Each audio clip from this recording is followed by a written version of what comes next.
الشرك والردى، ومن عمل الشيطان والجبت والنصب، وأدخلنا في خير دين يحبه ويرضاه دين الحق، فالحمد للرب.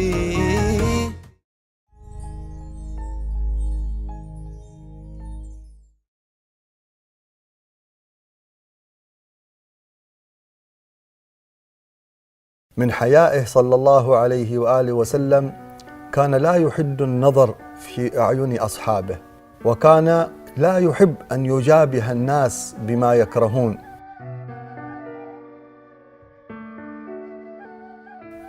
والحياء صفة تمنع الإنسان عن فعل القبيح، هو ليس مثل الخجل.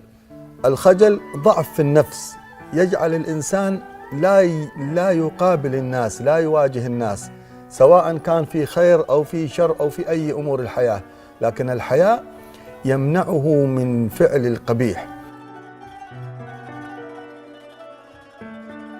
النبي صلى الله عليه وآله وسلم لما ذكر شعب الإيمان وأن الإيمان 67 شعبة، قال أعلاها لا إله إلا الله، وأدناها إماطة الأذى عن الطريق، والحياء شعبة من الإيمان. لماذا خصص الحياء؟ قالوا لأن الحياء صفة تؤثر في بقية الصفات كلها. في حديث عظيم قال لنا إن مما حفظ الناس من كلام النبوة الأولى: إذا لم تستحي فاصنع ما شئت. الذي لا يستحي يقع في المعاصي، الذي لا يستحي يقع في الكبر، الذي لا يستحي يحسد، الذي لا يستحي يسرق، الذي لا يستحي يكذب. فإذا الإنسان كان فيه الحياء اجتنب كل قبيح، فلذلك خصص رسول الله هذه الصفة وميزها من بين بقية الصفات التي لم يذكرها.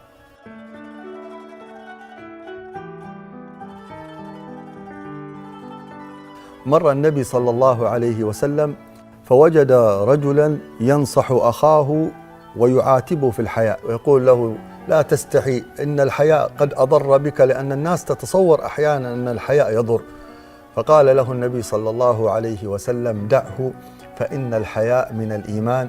وفي رواية: فإن الحياء لا يأتي إلا بخير. الحياء دائما نتيجته طيبة، ونتيجته القريبة أو البعيدة حسنة. قصة بينة في القرآن لهذه النتيجة. الله سبحانه وتعالى ذكر قصة سيدنا موسى مع بنات شعيب، أنهم كانوا يستحوا من أن يخالطوا رعاء الناس والرجال في ذلك المكان المزدحم، حتى لا يصيبها شيء أو أحد يكلمها بكلمة أو يمسها بما لا يليق بشرفها وبمكانتها. النتيجة أن سيدنا موسى سقى لهما، فسقى لهما الله تعالى، سخر نبي مرسل يخدم البنات ببركة الحياء الذي في قلوبهم، فسقى لهما ثم تولى إلى الظل قال: رب إني لما أنزلت إلي من خير فقير. فجاءته إحداهما تمشي على استحياء، المشي نفسه مشي فيه حياء، فسخرها الله سبحانه وتعالى لموسى وسخر موسى لها، فكانت هذه من نصيب سيدنا موسى بعد ذلك أن تزوجها. كثير من الناس ربما يتصور، أو الفتاة ربما تتصور، أن لو كانت حيية لن يعرفها أحد، لن يخطبها أحد، لن يتزوجها أحد، لابد تظهر، لابد تعرض نفسها للناس، وهذا غير صحيح. كلما زاد الإنسان حياء كلما جاءه الخير إلى عنده وإلى حده، وهو عزيز شريف في مكان عالي.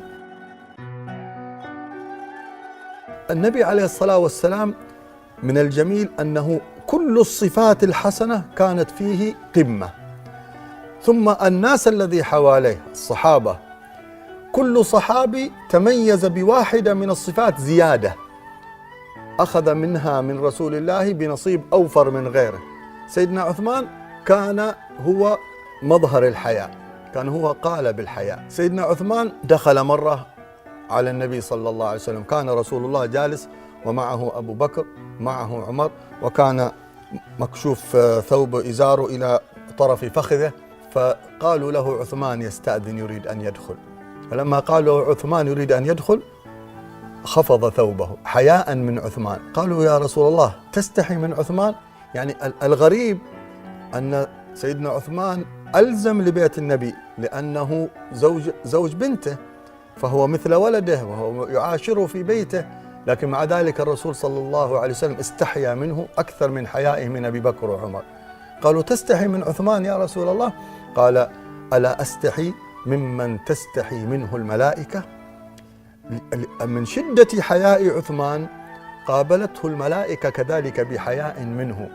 من صور الحياء العجيبة، وأن الحياء لا يأتي إلا بخير. سيدنا عثمان كان لا يمس عورته بيده اليمنى. ما السبب؟ قال أستحي أن أمس عورتي بيد مست يد رسول الله وصافحت يد رسول الله. شيء عجيب، إحساس وقيمة في الداخل عجيبة.